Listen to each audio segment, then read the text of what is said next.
There and back again. This is a toy I remember from my childhood when my parents made a large cardboard version of it, and it was a little frog. It had to go all the way to one end of the string and all the way back again.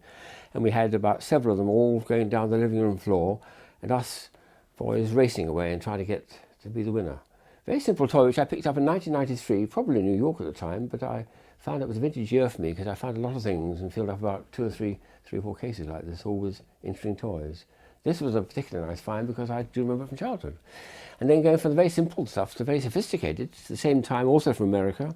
This is an image conduit. I think it was probably surplus science stuff. It was sold by an American company doing so for some sort of aircraft instrumentation. So it looks completely blank. It's a tube of fibre optic. When you place it on some printing material and push it down so it touches the printing material and then move it back and forward, it's actually bringing the image of the material up to the top surface, which is about 6 inches higher.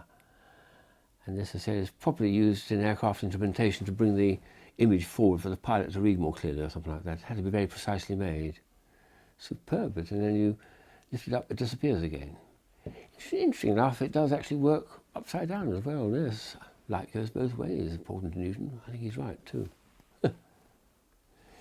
Also from the same time, I came across a very sophisticated version of the bouncing ball effect, and what I did was to combine these two together and ask people which ball is going to bounce higher. There's a ball in there, and this is a ball here, plastic ball, and there's a plastic ball in there, which will bounce higher. And of course it's very counterintuitive because this has got a reasonably good super bounce ball inside, and this is made of this extraordinary rubber which they use in rubber hammers. It's got no bounce whatever.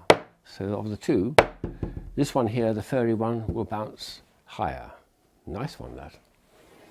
I also came across this extraordinary box, which is a bit rude. You just leave it on the table, and when people pick it up, it says things like, "Put me down." Oh, sorry. Oh, someone else tries. "Get your dirty hands off me." My hands aren't dirty. What the? And so on. "You look great." "Not." Yes, well, we can do without that. But the idea is quite nice. You just leave it on the table at a party and let people discover for themselves it's saying rude things. Not too rude, but rude things to them.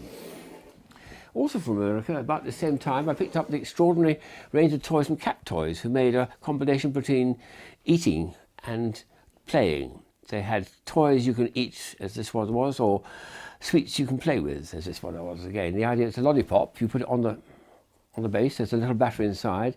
If your tongue is too tired, then you go, you just hold this against your tongue and it goes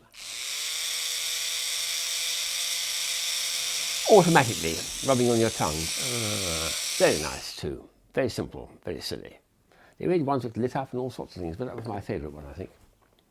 I also found this extraordinary travelling razor, which has got the most beautiful action to it.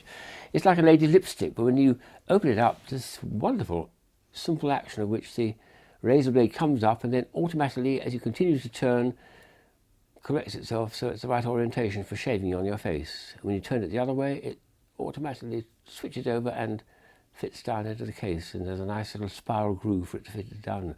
That is a superb action. As a mechanical engineer, I just love that. Also from America, they did some lovely stuff in the States with these orange boxes, which is a reproduction of an old Mediterranean art from 200 or 300 years ago. They get a natural orange, or in this case a lemon, this one was a lemon, and they take out the flesh, eat it obviously. The skin then has to be specially treated and shaped, and it spends several weeks in its shape, picking up the shape of the thing, and they make very nice little boxes. So this was a natural orange box, and when I first had it, it actually had a beautiful smell of orange to it. And works beautifully. It's quite rigid. There's the original pith where the stem of the orange went in. That's still being preserved. The rest of it is just made from a single orange.